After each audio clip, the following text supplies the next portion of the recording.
లడ్డు కల్తీ అనేది అపరాధాలలోనే మహా అపరాధము. పవిత్రమైనటువంటి స్వామి వారి ప్రసాదము సాక్షాత్ యొక్క వెంకటేశ్వర స్వామి వారికి నైవేద్యంగా పెట్టేటటువంటి లడ్డూను కల్తీ చేశారు మీరు. ఇది మహా అపచారము. దీనికి ఏ శిక్ష వేయాలో కూడా ఏ శాస్త్రంలో కూడా కనిపించడం లేదు. మళ్ళీ అందులోను మీరు కప్పిపుచ్చుకుంటున్నారు. మీ యొక్క లడ్డూలో కల్తీ లేదు అని చెప్పేసి, మీరు ఏ రోజు కల్తీ చేయలేదని చెప్పేసి కప్పిపుచ్చుకునే ప్రయత్నం చేస్తున్నారు. గత 5 ఏళ్ల కాలం లోపల కేవలం లడ్డూ మాత్రమే కాదు, మీరు కల్తీ చేసింది మీ పాలనే కల్తీగా ఉంది.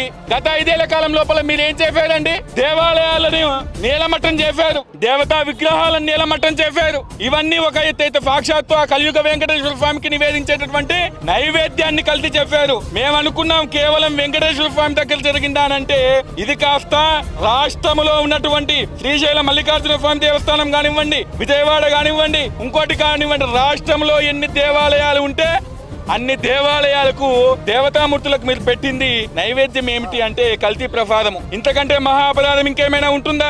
ఇప్పటికైనా కళ్ళు తెరవండి. మీరు చేసింది తప్పు అని బేషరతుగా బహిరంగంగా క్షమాపణలు చెప్పండి. అప్పుడైనా వెంకటేశ్వర స్వామి కరుణ అనేది మీ మీద కురిపించవచ్చు. చేసినటువంటి తప్పును కప్పిపుచ్చుకోవడానికి ఈ రోజు ఎన్నో నాటకాలు వేస్తా ఉన్నారు, ఎన్నో మాటలు చెప్తా ఉన్నారు. మీ మాటలు వింటా ఉంటే దయ్యాలు వేదాలు వల్లించినట్టుగా ఉంది.